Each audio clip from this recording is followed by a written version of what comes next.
Hello mga Mars!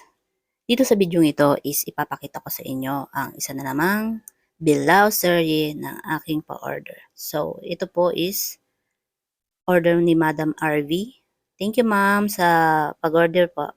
So, dalawa po yung order niya. Yung isa, hindi ko na binidyohan kasi super busy. Tsaka nang mamadali na ako dyan dahil anong oras na. Tsaka hindi po malamig yung yema niya, yung biko yema niya. Medyo mainit-init pa. Tagal palamigin. Medyo natanghalian kasi ako ng gising, kaya medyo late din yung aking pagluto. So, kasi yan, may kasabay po siyang ibang pa-order, bali apat po yung ginawa ko. So, dalawa lang yung nabidyohan ko nung araw na yun. Kahapon yan. October 9. So, dito sa kanyang order po is meron siyang order na medium size na biko yema na may kasamang sapin-sapin po. So, yung biko yema niya po is, yung yema is bake po yan. So, yan po. Pakita ko po sa inyo kung paano ko po siya inassemble. Yan. Yung ingredients po natin ng ating biko yema is hindi ko po yan tinipid. Ganon din po sa sapin-sapin. Yung sa sapin-sapin po is kahit ilagay po sa rep yan, hindi mo nakainin, hindi po agad yan titigas, pwede po yan.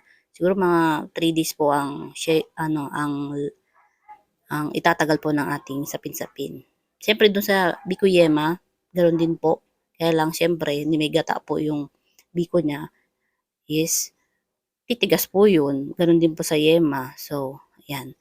Sa paglalagay po ng latik is huwag po natin siyang tibidin. Bodbod lang po ang ating gawin. Ilagay ang ilagay. Kasi po masarap po yung sapin-sapin pag marami po siyang latik.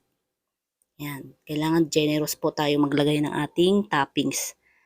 Dahil po, syempre, yung nagbayad, si customer, is hindi niya naman po tinipid yung kanyang bayad. At minsan pa nga may tip pa. Kaya, syempre, di ba? So, lahat po ng umu-order sa akin is free deliver po. Within Masinloc lang po yun ha.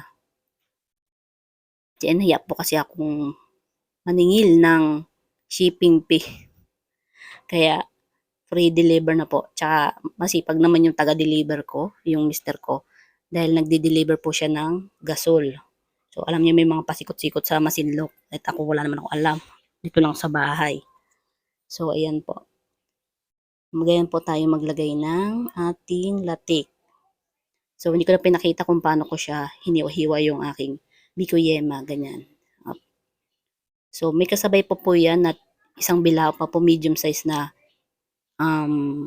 kakanin. Meron po siyang laman na palitaw na may with yema filling sa loob, and meron din pong sapin-sapin at saka classic kotsinta na ang toppings is cheese.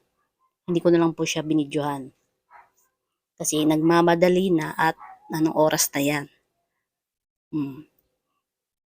Ganyan po ako maglagay ng toppings.